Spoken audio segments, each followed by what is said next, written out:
आगे देखते हैं हम। अभी हमने देखा था कि एक्सक्रीटरी सिस्टम के क्या क्या पार्ट हैं, तो अब हम देखते हैं, अगर किडनी का मैं डिटेल में नहीं जाऊंगी क्योंकि इतना आपके सिलेबस में नहीं है, बट थोड़ा सा मैं आपको एक स्ट्रक्चर बताना चाहती हूँ कि किडनी में नेफ्रॉन्स कहाँ पर होते हैं, इसलिए मैं थोड़ा सा उसका स्ट्रक्चर बताऊंगी आपको, बाकी हम डिटेल में नहीं जाएंगे।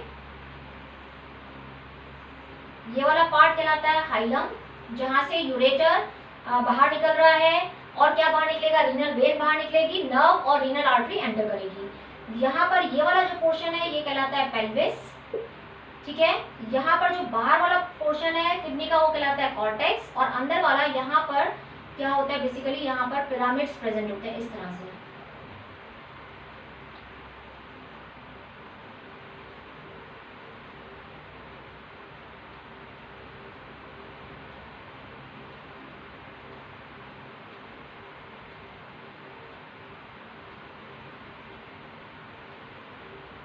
ठीक है, ये जो पिरामिड्स प्रेजेंट होते हैं ये क्या है, पिरामिड्स।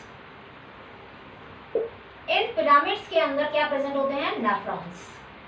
इन पिरामिड्स के अंदर मिलियंस में नेफ्रॉन्स प्रेजेंट होते हैं यहाँ पर। तो मैं सिर्फ ये बताने के लिए आपको बनाया है कि कहाँ पर होते हैं नेफ्रॉन। ये वाला पोर्शन बाहर वाला कॉर्टेक्स है, अंदर वाला रीजन क्या कहलाता है, मेड्यूला, ठीक है। तो मेड्यूला में क्या प्रेजेंट है, ये पिरामिड्स प्रेजेंट है, और इन पिरामिड्स के अंदर यहाँ पर ये क्या प्रेजेंट है, नेफ्रॉन्स, जो कि इसकी स्ट्रक्चरल एंड फंक्शनल यूनिट है। तो मुझे खाली यही बताने के लिए कि कहाँ पर नेफ्रॉन है, मैंने ये बनाया है आउटर पोर्शन कॉर्टेक्स, इनर वाला मेड्यूला, मेड्यूला में यहाँ पर पिरामिड्स प्रेजेंट है, और इन पिरामिड्स के अंदर नेफ्रॉन्स प्रेजेंट होते हैं। अब हम एक नेफ्रॉन की क्या स्ट्रक्चर है उसको हम पढ़ेंगे, और उसमें कौन कौन सी प्रोसेस होती है।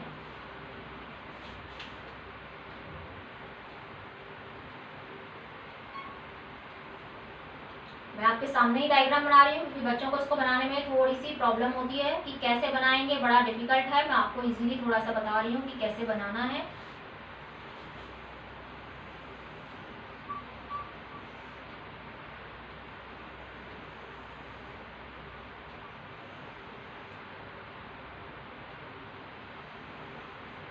एक कलेक्टिंग डक्ट के साथ बहुत सारे नेफ्रॉन अटैच होते हैं, ठीक है।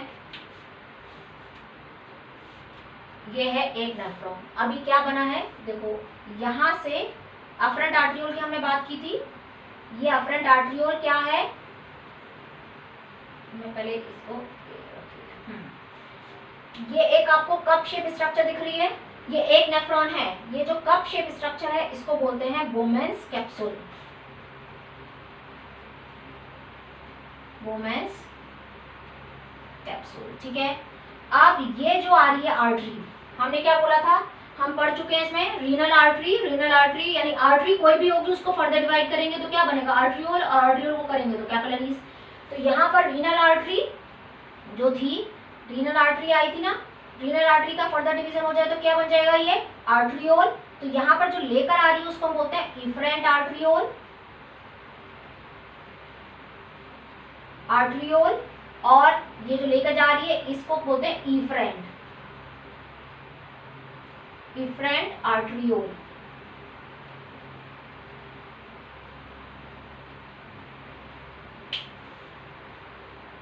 ठीक है।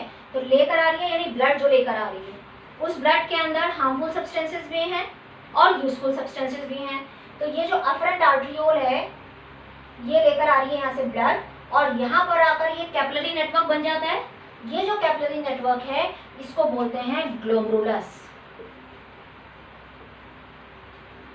ये जो कैपिलरी नेटवर्क बना है यानी जो अफरेंट आर्ट्रियोल थी फर्दर ब्रांच में डिवाइड हो गई, जिसको बोलते हैं हम कैपिलरी नेटवर्क जो बन गया इसको बोलते हैं ग्लोमेरुलस। और यहाँ पर जब ये प्रेशर से आता है, ये देखो अफरेंट का साइज थोड़ा बड़ा है, इफरेंट का साइज थोड़ा कम है, तो यहाँ से जो ब्लड आता है वो हाई प्रेशर के साथ आता है, जिससे यहाँ पर क्या हो जाता है, ये सारा ब्लड फिल्टर हो जाता है। अब जब ये फिल्टर होता है तो कहाँ आ जाता है, वुमेन्स कैप्सूल के अंदर। और इसमें जो बड़े मॉलिक्यूल्स हैं यानी ब्लड सेल्स, प्रोटीन मॉलिक्यूल्स, उनको छोड़ के सब कुछ इसके अंदर आ जाएगा। हार्मफुल सब्सटेंसेस भी आएंगे जैसे यूरिया है, अमीनो एसिड्स हैं, आयंस हैं, वाटर है, ग्लूकोज है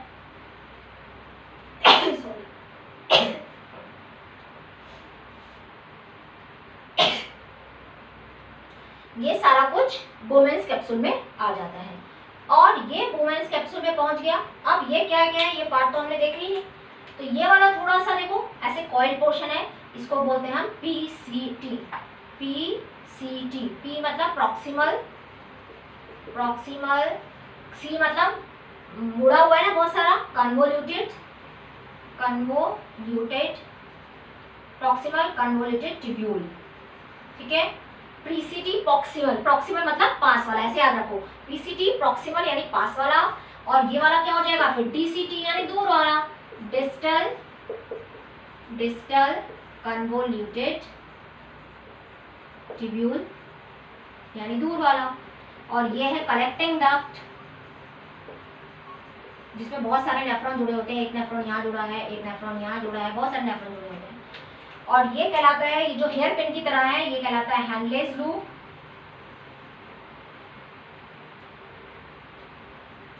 हैंडलेस लूप, हैंडलेस लूप।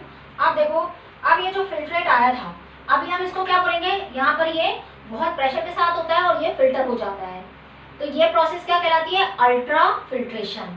तो फर्स्ट स्टेप क्या हो गया, अल्ट्रा फिल्ट्रेशन।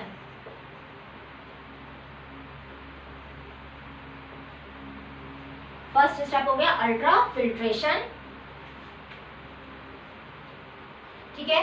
अब ये जो फिल्टर हो गया है, अब ये जो जितने भी चीजें हैं, अब ये बॉडी से बाहर तो नहीं जाने देगा, क्योंकि इसमें यूजफुल सब्सटेंसेस भी है, अमीनो एसिड भी है, आयंस भी है, वाटर भी है, ग्लूकोज भी है। तो इन सब चीजों को तो बाहर नहीं जाने देगा। तो यूजफुल सब्सटेंसेस सारे अब्सॉर्ब हो जाते हैं और हार्मफुल सब्सटेंसेस आगे इकट्ठा होंगे, जो यहाँ पर पहुंचेंगे तब हम उसको यूरिन बोलेंगे। अभी हम उसको क्या बोलेंगे, फिल्ट्रेट। तो अब जब ये नीचे आएगा यहाँ से, क्योंकि नीचे की तरफ मूव कर रहा है, तो इस लिम्फ को हम क्या बोलेंगे, डिसेंडिंग, डिसेंडिंग लिम्फ। ठीक है। यहाँ पर वाटर का अब्जॉर्प्शन होता है, और ये वाटर का अमाउंट भी कितना अब्जॉर्ब होना है ये डिपेंड करेगा आप कितना पानी पी रहे हैं। आपने अक्सर देखा होगा, अगर आप ज़्यादा पानी पीते हैं तो ज़्यादा यूरिनेशन की प्रोसेस होती है, ज़्यादा बार बार आपको यूरिन करने जाना होता है, और डाइल्यूट यूरिन होता है। यूरिन का कलर वाइट होता है, बिल्कुल येलो नहीं होता।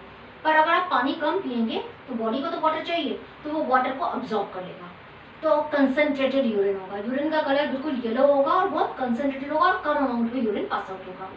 तो ये डिपेंड करेगा आप कितना अमाउंट में वाटर पी रहे हो, कितने अमाउंट में पानी पी रहे हो। अगर ज़्यादा पानी पियोगे, क्योंकि बॉडी को तो जितनी भी एक्टिविटीज है सबके लिए पानी चाहिए, तो अगर पानी कम पिया है तो जितना भी ये फिल्ट्रेट है इसमें से वाटर को अब्जॉर्ब कर लिया जाएगा। और अगर आप ज़्यादा पियोगे तो इसको पास ऑन होने दिया जाएगा, तो यहाँ से वाटर का अब्जॉर्प्शन हो जाएगा। अब ये फिल्ट्रेट इधर चढ़ेगा तो ये क्या कहलाएगा, असेंडिंग लिम्फ।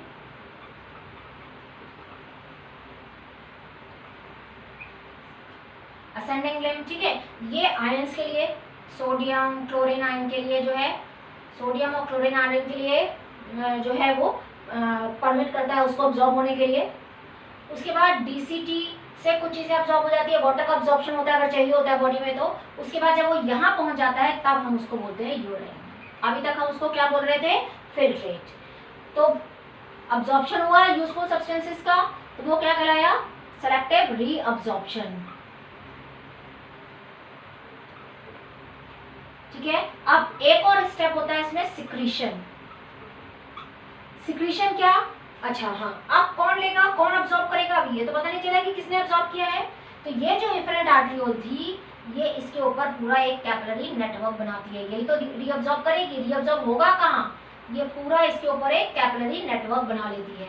एक ब्रांच इसकी यहाँ नीचे जाती है, इसको बोलते हैं वासा रेक्टा। इस तरह से इसी में से निकल के ये जो रेड वाली मैंने बनाई है इसको बोलेंगे वासा रेक्टा। तो रीअब्सॉर्ब कौन कर रहा है, ये जो ब्लड वेसल है, ये जो है इफरेंट आर्टरियोल, यानी जितने भी यूजफुल सब्सटेंसेस थे वो फिल्ट्रेट से कहाँ चले गए, यहाँ से कहाँ चले गए, इस ब्लड वेसल के अंदर। जितने भी यूजफुल सब्सटेंसेस थे वो इस फिल्ट्रेट से कहाँ चले गए, इस ब्लड वेसल के अंदर चले जाएंगे, इस ब्लड वेसल के अंदर चले जाएंगे। तो ये पूरा चारों तरफ इसके एक कैपिलरी नेटवर्क बना लेती है। इसको बोलते हैं हम peritubular capillary network. Peritubular capillary network क्यों बोल रहे हैं, देखो पेरी का मीन्स होता है अराउंड, ठीक है, चारों तरफ। ट्यूबुलर, ये ट्यूब्यूल ही तो है, रीनल ट्यूब्यूल ही तो है, तो ट्यूब्यूल के चारों तरफ बना रहा है, क्या बना रहा है, कैपिलरी नेटवर्क। याद हो गया। Peritubular capillary network. तो फिल्ट्रेशन तो यहाँ पर हुआ, फिल्ट्रेट यहाँ आया, यहाँ आने के बाद जो इफरेंट आर्ट्रियोल है वो इसमें से यूजफुल सब्सटेंसेस को अब्जॉर्ब कर लेगी, क्योंकि उसको वापस लेके जाना है बॉडी के अंदर, उसको बाहर थोड़ी जाने देगी। तो सेकेंड स्टेप हो गया रीअब्जॉर्प्शन। अब थर्ड सिक्रीशन कहाँ से होगा? सिक्रीशन होगा जो ये फिल्टर हुआ था ब्लड, उसमें से कुछ चीजें ऐसी हैं जो रह जाती हैं, जो पूरी तरह से फिल्टर नहीं हो पाती हैं, वो रह गई हैं, जो हमारी बॉडी को जरूरत नहीं है।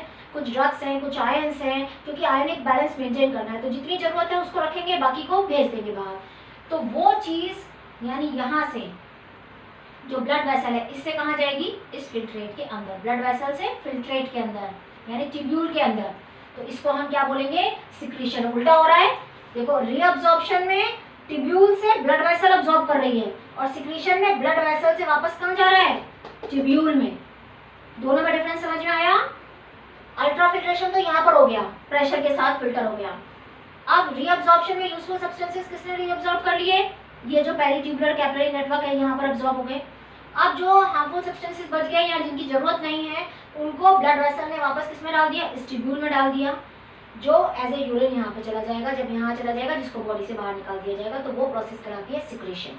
तो यहाँ जब कलेक्टिंग डक्ट में पहुंच जाता है तब हम इसको बोलते हैं यूरिन। और ये सारा कहाँ इकट्ठा होता है? पेल्विस में, किडनी के अंदर।